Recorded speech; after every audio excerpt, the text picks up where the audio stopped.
एक बात मैं आपसे कहना चाहता हूं साथियों, सुनना अच्छी बात है, सराहना अच्छी बात है, तारीफ करना अच्छी बात है, लेकिन जीवन में परिवर्तन तभी आएगा जब आप उस पर अमल करेंगे। मैं आज आपसे कुछ छोटी छोटी टिप्स शेयर करने जा रहा हूं। साथियों, मैं रतन टाटा जी के एक कोट के माध्यम से आज बात शुरू करना चाहता हूं। वो दुनिया के सबसे आइकॉनिक बिजनेस लीडर्स में से एक हैं। वो कहते हैं, मैं सही निर्णय लेने में विश्वास नहीं रखता, मैं निर्णय लेकर उन्हें सही निर्णय में बदलने में विश्वास रखता हूं। साथियों, ये एक असाधारण बात है। कई बार जीवन में निर्णय सही और गलत होते हैं। कई बार कुछ निर्णय ऐसे लगते हैं कि आज गलत हैं, लेकिन थोड़े समय के बाद वो सही नजर आने लगते हैं। कई बार कुछ निर्णय पहले ऐसे लगते हैं कि बहुत सही है, लेकिन थोड़े समय बाद वो गलत नजर आने लगते हैं। निर्णय सही या गलत है ये महत्वपूर्ण नहीं है, महत्वपूर्ण ये है कि आपने निर्णय लिया कि नहीं।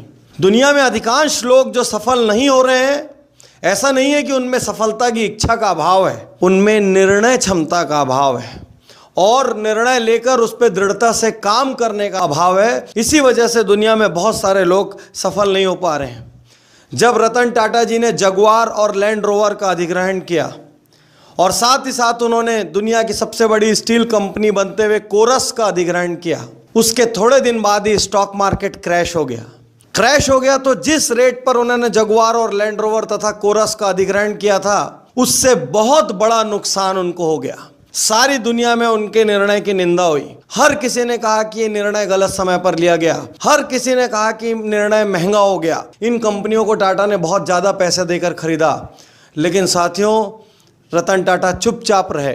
वो धीरे धीरे अपना काम करते रहे, वो अपने लोन्स की रीस्ट्रक्चरिंग करते रहे, वो उम्मीद के भरोसे आगे की तैयारी करते रहे और देखते ही देखते समय पलट गया। देखते ही देखते वही निर्णय जिसको हर आदमी गलत कह रहा था, वो निर्णय सही साबित हो गया और आज जगुआर लैंड रोवर टाटा को सर्वाधिक आय देने वाली कंपनियों में से एक है। इनफैक्ट टाटा की रीढ़ की हड्डी आज की डेट में जगुआर और लैंड रोवर बन गई है। तो मैं ये कहना चाहता हूं, कोई एक निर्णय आज गलत है, इससे कोई फर्क नहीं पड़ता।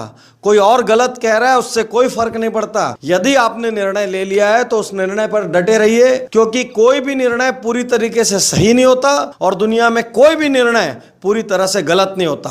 हर गलत निर्णय को मामूली मॉडिफिकेशंस करके सही बनाया जा सकता है। इसलिए गलत निर्णय लेने के बाद यदि ऐसा लगे तत्कालिक रूप से नुकसान भी हो रहा है, तो बैठकर रोइए मत। छोटे छोटे मॉडिफिकेशंस करके उस गलत निर्णय को सही करने की कोशिश कीजिए। दूसरी महत्वपूर्ण बात मैं आप सबसे कहना चाहता हूं कि आप सपने बनाते हैं और लक्ष्य बनाते हैं। कभी भी धनी होने को अपना लक्ष्य मत बनाइए, कभी भी बहुत पैसे को अपना लक्ष्य मत बनाइए। पैसा हमेशा बाई प्रोडक्ट होता है, धन हमेशा बाई प्रोडक्ट होता है। जब आप सही काम करते हैं, जब आप एक निश्चित साइज में व्यापार करते हैं, जब आप किसी सही प्रोडक्ट को पैदा करते हैं, जब आप किसी सही आइडिया को ट्रेड करते हैं, तो उसके बाई प्रोडक्ट से जो चीज पैदा होती है उसको हम धन कहते हैं। यदि आप सिर्फ पैसे के लिए कोई काम को करेंगे तो अक्सर आप गुणवत्ता से समझौता करेंगे, सिर्फ पैसा बचाने की कोशिश करेंगे, एन केन प्रकारण कैसे भी पैसा बच जाए, सेविंग हो जाए, इस पर फोकस करेंगे। मैं आपसे कहना चाहता हूं, क्वालिटी पर फोकस कीजिए, इनोवेशन पर फोकस कीजिए, डिफरेंस पर फोकस कीजिए, एक्सट्रीम कस्टमर सेटिस्फैक्शन पर फोकस कीजिए, अपने आप को दूसरों से अलग दिखाने पर फोकस कीजिए और धन की चिंता मत करिए। जब आपकी साइज बड़ी होगी, ब्रांड बड़ा होगा, क्वालिटी दमदार होगी, आपका प्रोडक्ट अलग से आइडेंटिफाई होगा, तो लोग आपको धन देंगे ही देंगे, आपके प्रोडक्ट को ज्यादा कीमत से खरीदेंगे। आज एप्पल का मोबाइल, एप्पल का लैपटॉप,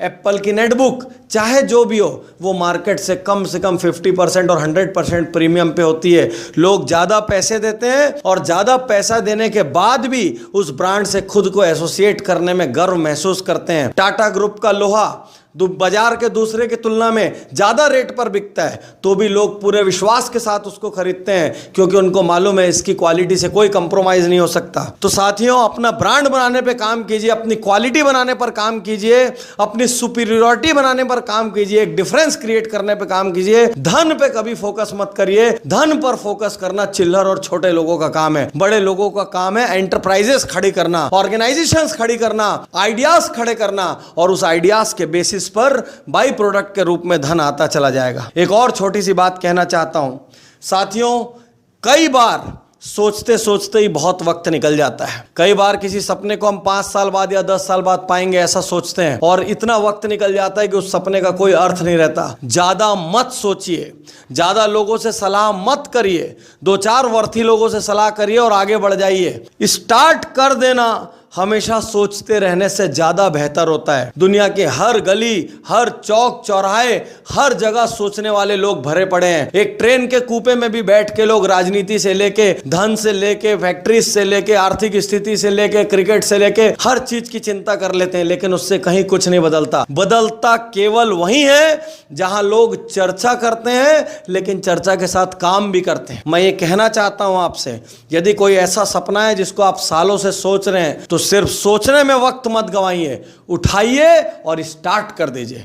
एक बार स्टार्ट हो जाएगा, थोड़ा सही गलत होगा, लेकिन जैसे जैसे सफर तय होता जाएगा आपका कॉन्फिडेंस लेवल बढ़ता जाएगा, आपकी अचीवमेंट्स आती जाएगी। तो मैं फिर से 3 बातें दोहराना चाहता हूं। पहली बात, कोई भी निर्णय पूरी तरीके से सही और गलत नहीं होता। निर्णय लीजिए, निर्णय लेना ज्यादा जरूरी है। यदि कोई निर्णय आज गलत लग रहा है तो सही सलाह मशवरा करके थोड़े बहुत मॉडिफिकेशंस के साथ उस निर्णय को सही कर लीजिए। सेकंड, अपने बिजनेस का लक्ष्य, अपने जीवन का लक्ष्य कभी भी धन मत रखिए। अपने बिजनेस के लक्ष्य एकदम अलग, विस्तृत और विशाल रखिए। धन बाई प्रोडक्ट के रूप में पैदा होगा। थर्ड, ज्यादा मत सोचिए, ज्यादा सोचने से ज्यादा बेहतर है स्टार्ट